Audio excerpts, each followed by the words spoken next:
Kwenzeka ntoni kwindawo kuyo? Ewe, zenzeka kwisithili sikatshonyana. Swami nezinto ezini. Kodwa uyalusazi.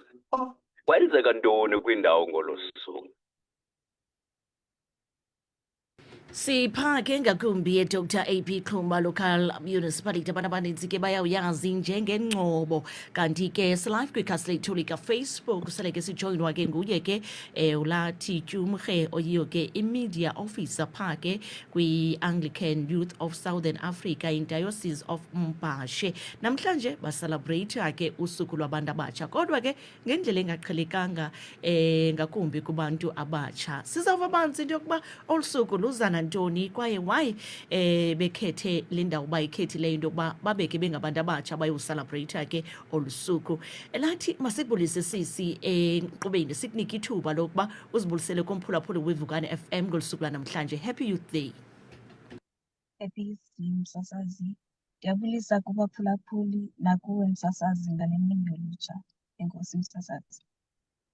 Nkosi kakhulu utsho lezantsi ke andazi noba ukufutshane nanekhemera kodwa ndiyakuva but ndikuvele ezantsi. Masikubulele ke kokuqala ngexesha lokuba uzithe wabe ke usipha lona.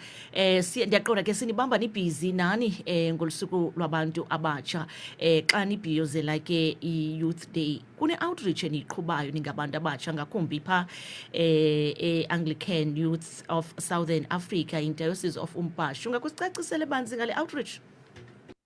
Ewe msasazi, singu-Isa waseMpashe. Sibhiyozela le mini yolutsha. Siye sakhetha ke ikhaya ekuthiwa nguPalace of Life Old Age Home eNgcobo.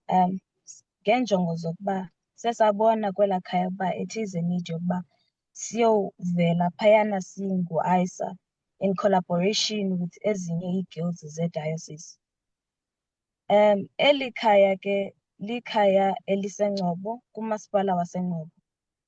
Likhaya elisapota kakhulu abantu abadala nabathi abaye bachaphazeleka kwi-GBV. Enkosi msasazi. Nkosi kakhulu ngokokujonga iprogram yenu yanamhlanje ingaba mhlawumbi imi kanjani kwaye xa niyovela kweli khaya nivela ningabantu abatsha nivela niyokuthini? I-program esiplanileyo for this day silulutsha lwaseMpashe kukuba siye siphethe nto ezandleni zethu with other girls.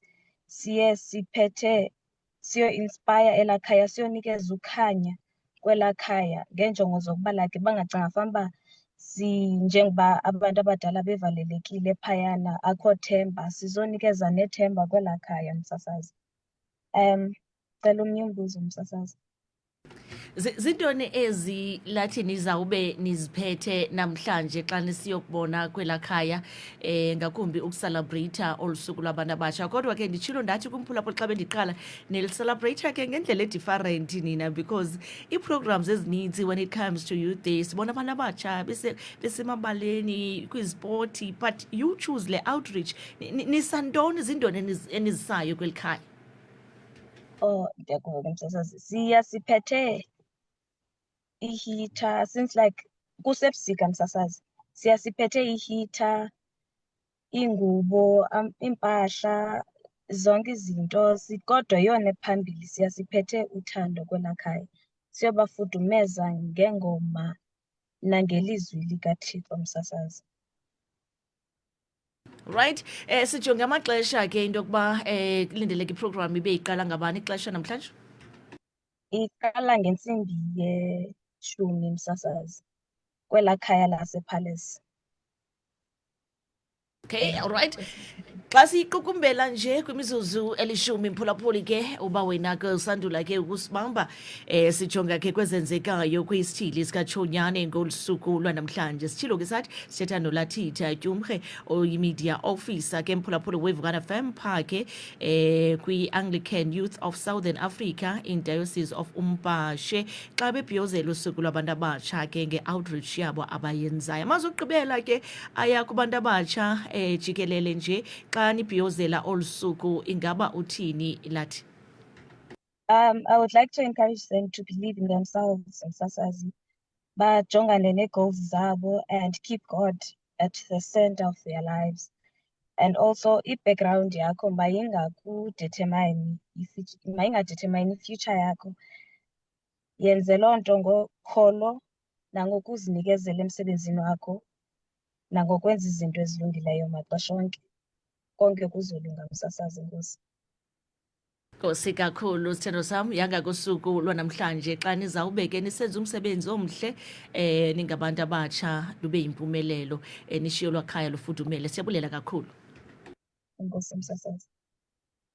Right, phulaphula kweVana FM 9 minutes lumzi ngoku sisukile eNgcobo apho siyakhona sijonga noZulu sijonga phake kwi-sport update ku-round 2 jonga ke kwezemidlalo ingaba yena ke usiphathele ntoni. Ndiyaqonda ke xa sibuya ke awa yethu yokugqibela uyawububathathu basake kwelaa cala laseMedela.